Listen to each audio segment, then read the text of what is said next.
ഞാൻ ആദ്യമായിട്ട് ഒരു ട്രാവൽ വ്ളോഗ് ചെയ്യാൻ പോവാണ് കേട്ടോ. അതെങ്ങോട്ടുമല്ല, മലയാറ്റൂരിലേക്കാണ്. അപ്പോൾ മലയാറ്റൂരിൻ്റെ ഡീറ്റെയിൽസ് കാണണം എന്നുള്ളൊരു വീഡിയോ ഫുള്ളായിട്ട് കാണുക കേട്ടോ. കോഴിക്കോട് നിന്നാണ് നമ്മൾ സ്റ്റാർട്ട് ചെയ്യുന്നത്. സ്റ്റാർട്ട് ചെയ്തപ്പോൾ തന്നെ നല്ല അടിപൊളി മഴ ഉണ്ടായിരുന്നു കേട്ടോ. മഴയൊക്കെ കണ്ടപ്പോൾ ഇത്തിരിയൊക്കെ ഒന്ന് ടെൻഷൻ അടിച്ചു. കാരണം ഈ മലയിലേക്ക് പോകുമ്പോൾ മഴ പെയ്തിട്ടുണ്ടെങ്കിൽ കുറച്ചധികം സ്ലിപ്പറി ആയിരിക്കും, പിന്നെ ബുദ്ധിമുട്ട് കുറച്ചും കൂടി ഏറുന്നതായിരിക്കും. അപ്പോൾ അതുകൊണ്ട് മഴയൊക്കെ മാറണേന്നൊക്കെ ഒന്ന് പ്രാർത്ഥിച്ചിട്ടുണ്ടായിരുന്നു. കുറച്ച് കഴിഞ്ഞപ്പോഴേക്കും മഴയൊക്കെ കുറഞ്ഞിട്ടുണ്ടായിരുന്നു കേട്ടോ. അപ്പോൾ ഇതുപോലത്തെ വിശുദ്ധ സ്ഥലങ്ങളിലേക്കൊക്കെ നമ്മൾ പോകുമ്പോഴേ നമ്മളൊന്നും പ്രിപ്പയർ ചെയ്യണം. എനിക്കിതൊന്നും അറിഞ്ഞിരുന്നില്ല കേട്ടോ. അപ്പോൾ ഞാൻ അറിഞ്ഞപ്പോൾ നിങ്ങളെയും കൂടി അറിയിക്കാമെന്ന് വിചാരിച്ചു. അപ്പോൾ ഞാൻ ചെയ്ത ആദ്യത്തെ പ്രിപ്പറേഷൻ എന്ന് പറയുന്നത് നല്ലപോലെ ഒന്ന് കുമ്പസാരിച്ചു എന്നുള്ളതാണ്. ഓക്കെ, അപ്പോൾ നമ്മൾ പറഞ്ഞു തന്ന നേരം കൊണ്ട് നമ്മൾ മലയാറ്റൂർ എത്തിയിട്ടുണ്ട്. ഇത് മലയാറ്റൂർ പോകുന്ന സമയത്തുള്ള ആദ്യത്തെ പള്ളിയാണ് കേട്ടോ. നമ്മൾ അടിവാരമാണ് എത്തിയിട്ടുള്ളത്. ഇവിടുന്ന് ഏകദേശം ഒരു 9:45 സ്റ്റാർട്ട് ചെയ്തിട്ടുണ്ട്. അവിടെ ഒരു 1:15 ആയപ്പോൾ എത്തിയിട്ടുണ്ടായിരുന്നു കേട്ടോ. ഇപ്പോൾ ബൈപ്പാസൊക്കെ വന്നതുകൊണ്ട് ട്രാവലിംഗ് കുറച്ചും കൂടി ഈസിയാണ്. ഞങ്ങൾ കഴിഞ്ഞ വർഷം രാവിലെയാണ് കേട്ടോ പോയത്. ഈ വർഷം ഞങ്ങൾ രാത്രിയാണ് പോയത്. അപ്പോൾ ഇത് രണ്ടിൻ്റെയും ഡിഫറൻസും കൂടി ഞാൻ പറഞ്ഞുതരാം.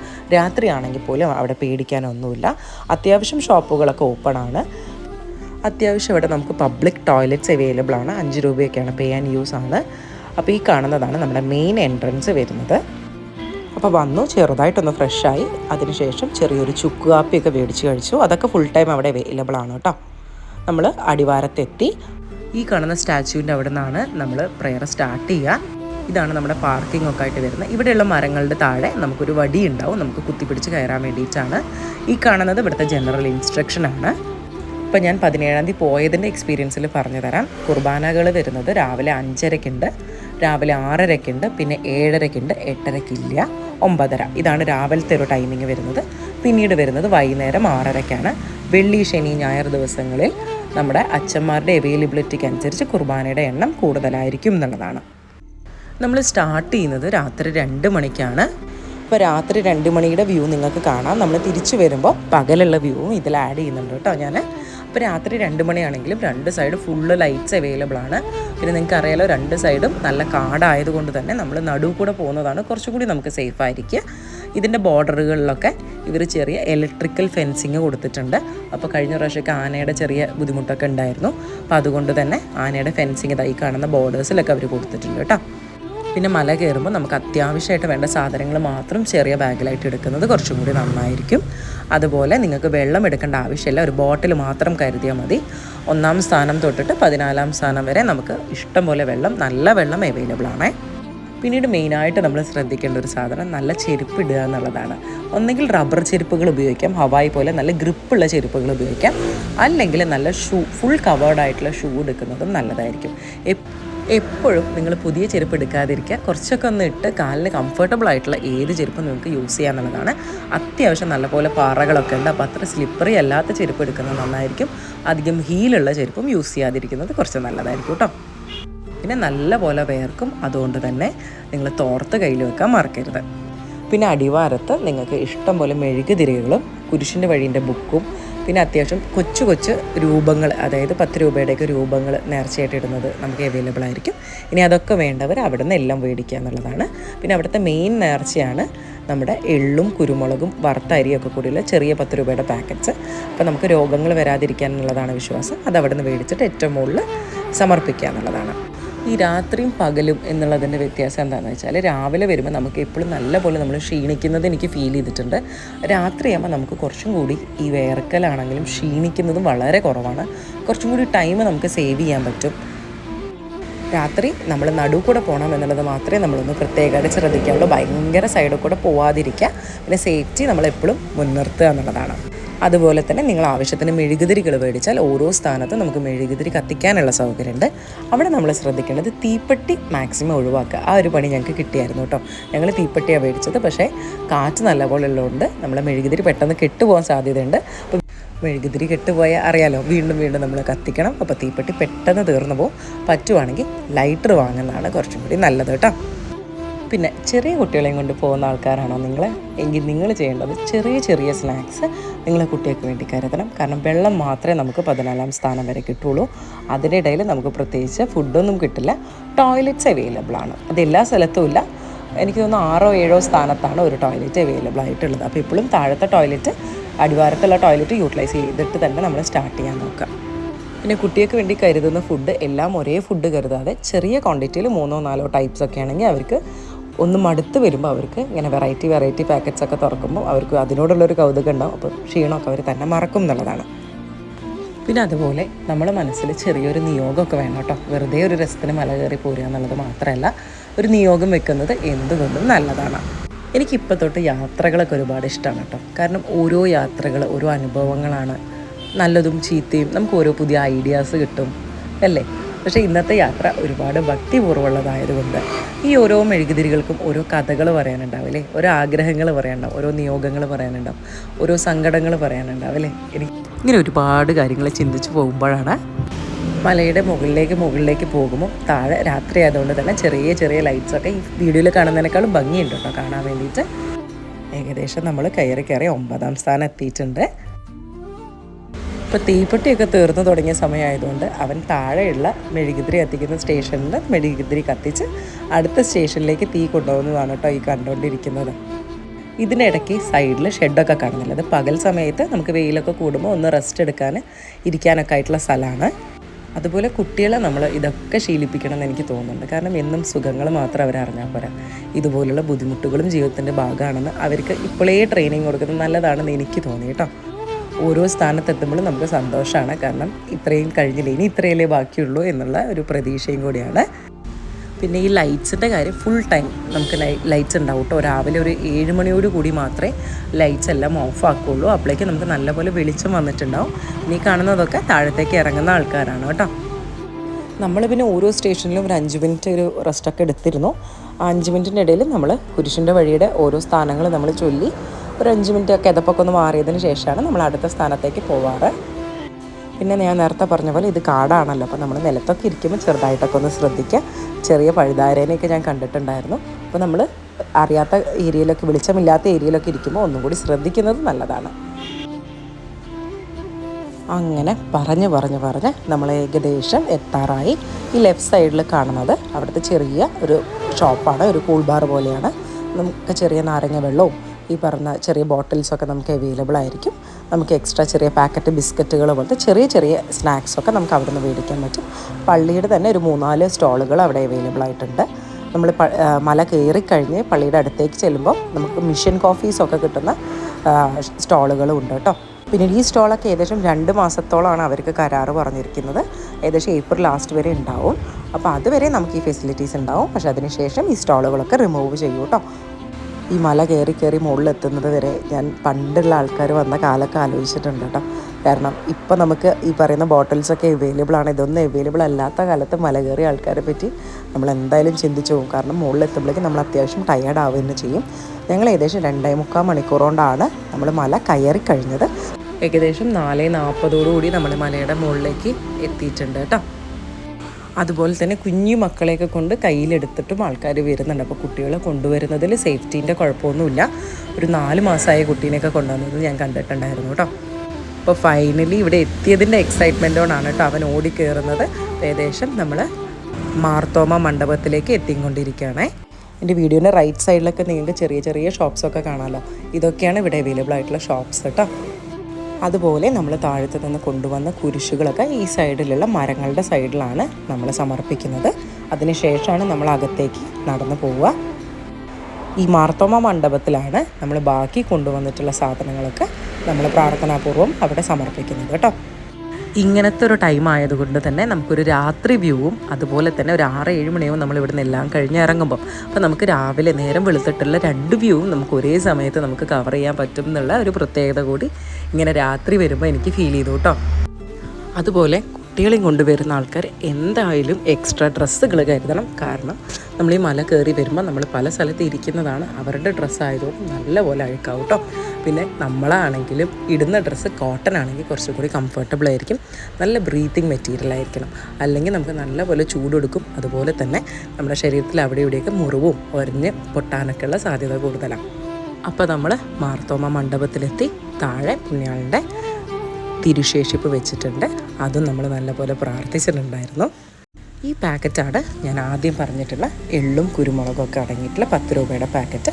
കൂടാതെ ആൾ രൂപങ്ങളും മേടിച്ചിട്ടുണ്ട്. ആ സിൽവർ കളറിനൊക്കെ 10 രൂപയും ആ ഗോൾഡൻ കളറിന് 50 രൂപയാണ് ചാർജ് വരുന്നത്. അവിടെ പ്രാർത്ഥിച്ചതിന് ശേഷം നമ്മൾ ആന കുത്തിയ പള്ളിയുടെ സൈഡിലേക്കാണ് പോകുന്നത് കേട്ടോ.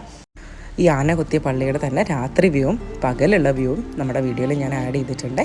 ഈ നടന്നെത്തുന്നതാണ് ആന കുത്തിയ പള്ളിയുടെ ബാക്ക് സൈഡിലേക്കാണ് നമ്മൾ ഈ നടന്നെത്തുന്നത്. ഇവിടെ ഫുള്ള് പാറ തന്നെയാണ്.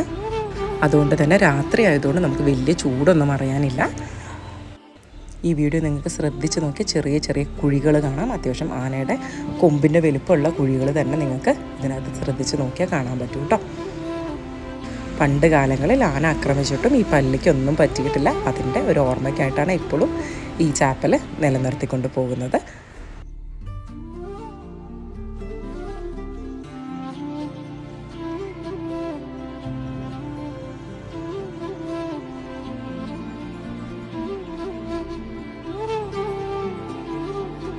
ഇനി നമുക്ക് ആനകുത്തി പള്ളിയുടെ ഫ്രണ്ട് സൈഡിലേക്കാണ് പോകുന്നത്. ഇത് ഫ്രണ്ടിൽ നിന്ന് കാണുന്ന വ്യൂ ആണ്. താഴെ ഉള്ളതൊരു പള്ളി തന്നെയാണ്. പിന്നെ ഈ ചുറ്റും കാണുന്നതിൽ ബാക്കി അവിടുത്തെ നമുക്ക് പ്രകൃതി മാത്രമാണ് കാണാൻ പറ്റുക. ഇത് ആനകുത്തിയ പള്ളിയുടെ അകംവശമാണ് കേട്ടോ. പഴയ മോഡലാണ്. അപ്പം നമ്മൾ കുറച്ച് നേരം അവിടെ ഇരുന്ന് പ്രാർത്ഥിക്കുകയൊക്കെ ചെയ്തു.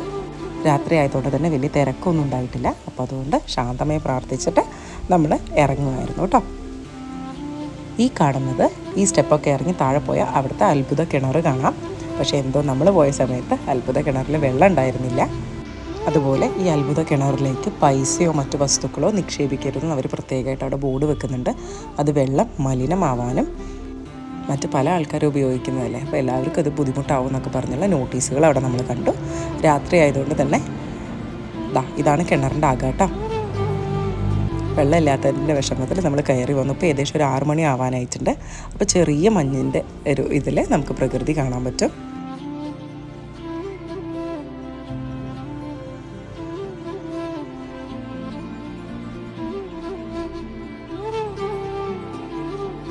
ഇതാണ് ആനകുത്തിയ പള്ളിയുടെ ഫുൾ വ്യൂ ആയിട്ട് വരുന്നത് കേട്ടോ. ഇത്ര ചെറിയൊരു ചാപ്പലാണ്. അതിനുശേഷം 5:30 അവിടെ കുർബാന ഉണ്ടെന്ന് അറിഞ്ഞിട്ട് വേഗം അങ്ങോട്ട് പോകുമായിരുന്നു കേട്ടോ. കുർബാനയൊക്കെ കഴിഞ്ഞിട്ടാണ് ഈ വീഡിയോ ഞാൻ എടുക്കുന്നത്. ഇതിപ്പം ഈസ്റ്റർ ആവുന്നതിന് മുന്നേ ആയതുകൊണ്ട് നമുക്ക് അത്ര തിരക്കൊന്നും ഉണ്ടാവില്ല കേട്ടോ. ഇത് മൊത്തം അവിടുത്തെ ഏരിയൻ്റെ വ്യൂ ആണ്. നല്ലൊരു പ്രകൃതി രമണീയമായ സ്ഥലം എന്നൊക്കെ തന്നെ പറയാം. നമ്മൾ നല്ല ഹൈറ്റിലാണ് നിൽക്കുന്നത്. അപ്പോൾ അതുകൊണ്ട് തന്നെ മരങ്ങളൊക്കെ നല്ലൊരു സീനറി നമുക്ക് കിട്ടുന്നതാണ്.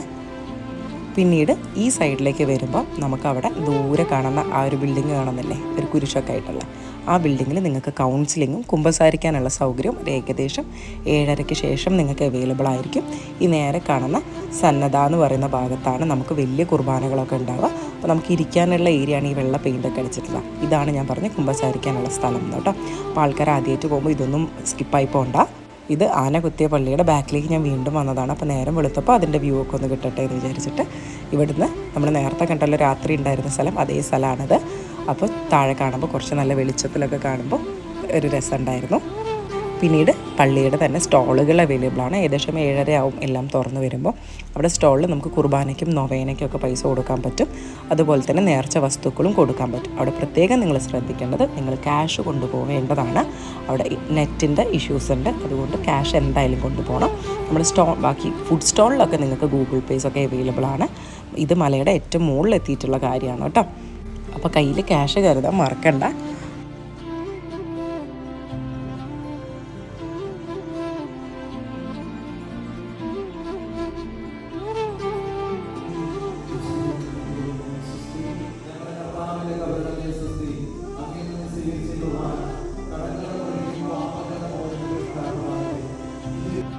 ഏകദേശം 7:30 നമ്മൾ അവിടുന്ന് മെല്ലെ തിരിക്കാൻ തുടങ്ങുന്നത് കേട്ടോ. അപ്പോൾ പോരുന്നതിന് മുന്നേ വീണ്ടും എല്ലാ ഭാഗവും ഒന്നും കൂടിയൊക്കെ വീഡിയോ ഒക്കെ എടുത്ത് ആണ് നമ്മൾ ഇറങ്ങുന്നത്. ഇനി തിരിച്ചിറങ്ങുമ്പോൾ ഈ മലയുടെ കുറച്ചുകൂടി ക്ലാരിറ്റി ഉള്ള വീഡിയോസ് ഞാൻ കാണിച്ചു തരാം. നമ്മൾ തിരിച്ചിറങ്ങാൻ തുടങ്ങുവാണ്. ഈ താഴെ കാണുന്ന പച്ച ഷീറ്റാണ് പുണ്യാളൻ്റെ കാൽപാദം പതിഞ്ഞിട്ടുള്ള ഭാഗം. പിന്നെ ഒരു കൊടിമരമൊക്കെ ഉണ്ട്. ഇത് കൂടെ നമ്മൾ ഇറങ്ങി അങ്ങനെ താഴത്തേക്ക് പോവുകയാണ് കേട്ടോ ചെയ്യുന്നത്. അതിൻ്റെ മുന്നേ ഇതിൻ്റെ അകത്ത് നമ്മൾ ക്യാമറ കയറ്റരുത്. ഒരു പൊന്നിൻ കുരിശുണ്ട്, അവിടെയും നമ്മൾ പ്രാർത്ഥിച്ചിരുന്നു. അതിന് ശേഷമാണ് നമ്മൾ താഴത്തേക്ക് പോകുന്നത്. ഈ വീഡിയോയിൽ കാണുന്ന ഇത്രയും ഭാഗങ്ങൾ നിങ്ങൾ എന്തായാലും മലമുകളിൽ പോയി കഴിഞ്ഞാൽ കവർ ചെയ്യണം.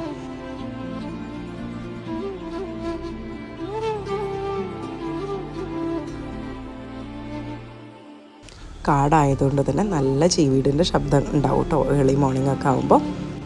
ഈ പാറയുടെ ഒരു രൂപമാണ് കേട്ടോ ഞാനിപ്പോൾ താഴത്തെ വീഡിയോയിൽ കാണിച്ചുകൊണ്ടിരിക്കുന്നത്.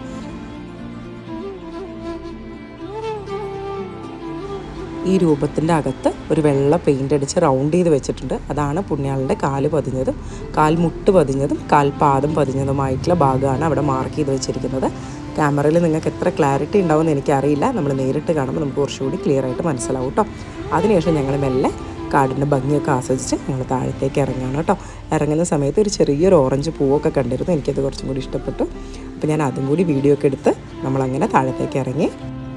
അതുപോലെ തന്നെ എന്നെ ഒരുപാട് വിഷമിപ്പിച്ച ഒരു കാര്യമാണ്, ഇവിടെ ഒരുപാട് ഹിന്ദിക്കാരുണ്ട്. അവർ ഈ പറഞ്ഞ പോലെ ഒരു ദിവസം 5-6 പ്രാവശ്യമാണ് മല കയറുന്നത്. അത് തലയിൽ വെയിറ്റും വെച്ചിട്ട് തന്നെയാണ് കയറുന്നത്. അത് നമ്മുടെ ഇവിടെ ആവശ്യത്തിനുള്ള സാധനങ്ങൾ കൊണ്ടുവരാൻ വേണ്ടിയിട്ടാണ്. ഈ പറഞ്ഞിട്ടുള്ള ഭക്ഷണ സാധനങ്ങളും പള്ളിയിലേക്ക് ആവശ്യമുള്ള സാധനങ്ങളൊക്കെ മലയുടെ താഴത്തുനിന്ന് മുകളിലേക്ക് കയറ്റുന്നതാണ് കേട്ടോ. അങ്ങനെ നമ്മൾ മല ഇറങ്ങുമ്പോൾ എനിക്ക് തോന്നിയ കുറച്ച് വിഷമങ്ങളും കൂടി പറഞ്ഞു തരാം കേട്ടോ. ഒരുപാട് സ്ഥലങ്ങളിൽ പ്ലാസ്റ്റിക് അനാവശ്യമായിട്ട് കൂട്ടിയിട്ടത് ഞാൻ കണ്ടിട്ടുണ്ടായിരുന്നു. അപ്പം ഇതൊക്കെ വനം വകുപ്പിൻ്റെ കൂടെ സ്ഥലങ്ങളാണ്. ഇഷ്ടംപോലെ വേസ്റ്റ് ബിൻസ് സ്ഥാപിച്ചിട്ടുണ്ട്. അപ്പോൾ എല്ലാവരും പറ്റും പോലെ വേസ്റ്റ് ബിന്നിലേക്ക് ഇടുവാണെങ്കിൽ എല്ലാവരും നല്ല വൃത്തിയായിരിക്കുകയും ചെയ്യും. നമുക്ക് ശേഷം വരുന്ന ആൾക്കാർക്ക് അതൊരു ബുദ്ധിമുട്ടാവുകയില്ല. അതുപോലെ തിരിച്ചിറങ്ങുമ്പോൾ ഈ കാടിൻ്റെ 2 സൈഡിലൂടെയും കുറച്ചും കൂടി പരന്ന ഏരിയ നിങ്ങൾക്ക് കാണാൻ പറ്റും. നമ്മുടെ വലിയ വലിയ പാറകളില്ലാതെ കുറച്ചുകൂടി എളുപ്പത്തിൽ ഇറങ്ങാൻ പറ്റും. അപ്പോൾ തിരിച്ച് വരുമ്പോഴേക്ക് നിങ്ങൾ ക്ഷീണിച്ച് ബുദ്ധിമുട്ടിയിട്ടുണ്ടെങ്കിൽ നിങ്ങൾക്ക് ഈ വഴിയും കൂടി നിങ്ങൾക്ക് എടുക്കാൻ പറ്റും കേട്ടോ. കുറച്ചും കൂടി എളുപ്പമായിരിക്കും കയറാൻ വേണ്ടിയിട്ട്. നേരം വെളുത്തിട്ടാണെങ്കിൽ നിങ്ങൾക്ക് കയറാനും ഈ വഴി ഉപയോഗിക്കാവുന്നതാണ്, ഇറങ്ങാനും ഉപയോഗിക്കുന്നതാണ്. പക്ഷേ രാത്രിയാകുമ്പോൾ എപ്പോഴും നടു തന്നെയാണ് സേഫ് എന്നുള്ളതാണ്. അതുപോലെ മല ഇറങ്ങുമ്പോൾ ഞാൻ കാടിൻ്റെ സൈഡിൽ കണ്ടൊരു കാര്യമാണ് കേട്ടോ. ഒരുപാട് ചെരുപ്പുകൾ, ഒരു 50-ലധികം ചെരുപ്പുകൾ പൊട്ടിയിട്ട് ആൾക്കാർ കാട്ടിലേക്ക് എറിഞ്ഞു പോയിട്ടുണ്ട്. അപ്പോൾ അതാണ് ഞാൻ വീഡിയോയുടെ തുടക്കത്തിൽ പറഞ്ഞത്, നിങ്ങൾ വരുമ്പം നല്ല ചെരുപ്പ് ഇട്ടിട്ട് വരാൻ നോക്കണം. ഒരുപാട് പഴക്കമുള്ള ചെരുപ്പുകളൊക്കെ ആകുമ്പോൾ നമ്മൾ കാട്ടിൽ നടന്നു പോകുമ്പോൾ പൊട്ടിപ്പോകാനൊക്കെ സാധ്യതയുണ്ട്. പൊട്ടിക്കഴിഞ്ഞാൽ നമുക്ക് പിന്നെ ഒന്നും ചെയ്യാനില്ല, വേറെ വാങ്ങാനൊന്നും ഓപ്ഷൻസ് അവിടെ നിന്നില്ല. അപ്പോൾ അത്യാവശ്യം കുറച്ചധികം കല്ലൊക്കെ ഉള്ള ഭാഗമായതുകൊണ്ട് ചെരുപ്പില്ലാതെ നടക്കുന്നത് കുറച്ച് ബുദ്ധിമുട്ടായിരിക്കും. എന്നാൽ ഒരുപാട് പേര് പ്രാർത്ഥനയോടുകൂടി ചെരുപ്പില്ലാതെ നടക്കുന്നവരും ഉണ്ട് കേട്ടോ. അപ്പം അങ്ങനെ ചെരുപ്പില്ലാതെ നടക്കാൻ ബുദ്ധിമുട്ടുള്ളവർ ഇതൊക്കെ ഒന്ന് ശ്രദ്ധിക്കുക. അപ്പോൾ അങ്ങ് കുഞ്ഞി 2-3 കുരങ്ങന്മാരെ കണ്ടു കേട്ടോ. അപ്പോൾ അത് വീഡിയോയിൽ എടുക്കാൻ ശ്രമിച്ചിട്ടുണ്ട്. എത്രത്തോളം കിട്ടിയിട്ടുണ്ടെന്ന് എനിക്കറിയില്ല. അടുത്തേക്ക് പോകാൻ എനിക്ക് ഇത്തിരി പേടിയാണ്.